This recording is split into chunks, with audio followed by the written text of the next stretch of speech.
যে দ্বিতীয় প্ৰশ্নটোত কৈছে যে দুটা সম্পূৰক কোণৰ ডাঙৰটো সৰুটোতকৈ 18 ডিগ্ৰী বেছি আমাক চোৱা প্ৰশ্নটোত অলপমান জটিল কৰি দিয়া আছে সম্পূৰক কোণৰ কথা কৈছেনে যে সম্পূৰক কোণ হ'লে দুটা কোণৰ যোগফল কিমান ডিগ্ৰী হয় 180 ডিগ্ৰী তেতিয়া এটা আনটোৰ কি বুলি কয় সম্পূৰক কোণ বুলি কয় হয় আৰু আমি কেনেকৈ ধৰি লম ধৰা হ'ল ডাঙৰ কোণটো মাপ ডাঙৰ কোণটোৰ মাপ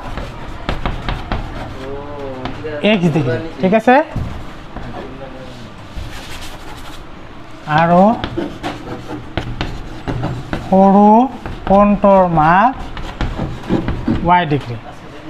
সো প্ৰশ্নমতে বা প্ৰথম চৰ্তমতে যায় যেনেকৈ লিখে প্ৰশ্নমতে প্ৰথমতে কৈছে সম্পূৰক কোণ গতিকে কি হ'ব x plus y equal to কিমান হ'ব 180 ডিগ্ৰী এইটো হ'ব এক নম্বৰ চাবা প্ৰথম ষ্টেপত আমাৰ এটা চৰ্ত দিয়া আছেনে দুটা সম্পূৰক কোণ গতিকে যদি আমি কোণ দুটা x আৰু y ধৰো দুটাৰ যোগফল কিমান হ'ব 180 ডিগ্ৰী সেইটো হ'ব এক নম্বৰ সমীকৰণ নেক্সট কি কৈছে ডাঙৰটো সৰুটোতকৈ 18 ডিগ্ৰী বেছি ডাঙৰ কোণটো কিমান আছিলে আকৌ ঠিক আছে ডাঙৰ কোণটো আছিলে x সৰু কোণটো আছিলে কিমান y ডাঙৰটো সৰুটোতকৈ 18 ডিগ্ৰী বেছি মানে কি 18 ডিগ্ৰী প্লাস ঠিক আছে এটা অলপমান এইফালে আনি লিখো x আৰু y টো প্লাস সরি y টো এইফালে আহিলে কি হ'ব মাইনাস y ইকুয়াল টু 18 এটো 2 নম্বৰ সো 1 নম্বৰ 2 নম্বৰ আমি সমীকৰণ পালো আমি 1 নম্বৰ 2 নম্বৰ সমীকৰণ পালো আমাৰ প্ৰথম ষ্টেপটো হ'ল যে ৰৈখিক সমীকৰণ গঠন কৰা এইখিনি হৈ গ'ল হয়নে এতিয়া 1 আৰু 2 টো প্ৰতিস্থাপন পদ্ধতিৰে সিম্পলিফাই কৰা চাবা আমাৰ সমীকৰণ দুটা লাগে সেই দুটা থৈ দিলো সো প্ৰথমটো সমীকৰণৰ পৰা আমি কি কৰিম x ৰ মান উলিয়াই লম x plus y equal to 180 তাৰ পৰা x ৰ মান উলিয়ালে কিমান হ'ব 180 minus y এইটো হল আমাৰ 3 নম্বৰ ঠিক আছে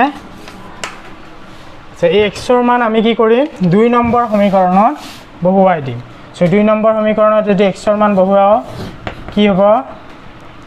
x minus y equal to 18 আছিলে ইয়াত x ৰ ঠাইত এইটো মান বহুৱাই দিলে কিমান হ'ব so 180 minus y equal to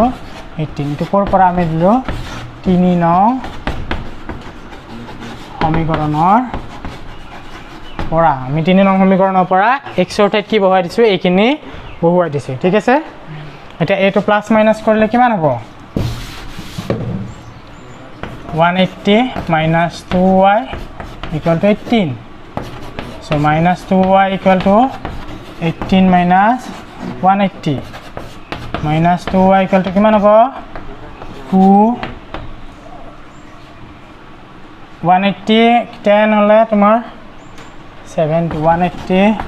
18 2 হয়নে তাৰপিছত 162 ঠিক আছে তো মাইনাস হ'ব কাৰণ ডাঙৰটোৰ আগত কি চিন আছে মাইনাস চিন আছে হয়নে এবিলাক আমি সৰুতে পাই আছো y মান কিমান হ'ব 2 দি হৰণ কৰি দিয়া মাইনাস মাইনাস উঠি গ'ল হয়নে কিমান হ'ব 81 পালো না এটা স্টেপ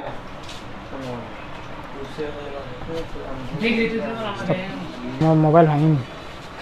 ঠিক আছে এটো y ৰ মান এখানে এটা এই y ৰ মানটো আমি 3 নং সমীকৰণত বহুৱাই দিম সো 3 নং সমীকৰণত বহুৱাই দিলে কি হ'ব চাবা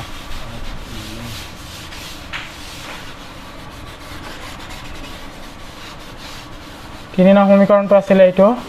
সো 3 নং সমীকৰণত এই y ৰ মানটো যদি বহুৱাই দিও কিমান হ'ব x equal to 180 minus 81 কিমান হ'ব 10 ৰ পৰা 1 গেলে 9 17 ৰ পৰা কিমান হ'ব 99 ঠিক আছে গতিকে আমি কি পালো ডাঙৰ কোণটোৰ মাপ হয় না ডাঙৰ কোণটোৰ মাপ x সমান 99 ডিগ্ৰী আৰু সৰুটোৰ মাপ কিমান হ'ব 81 ডিগ্ৰী ঠিক আছে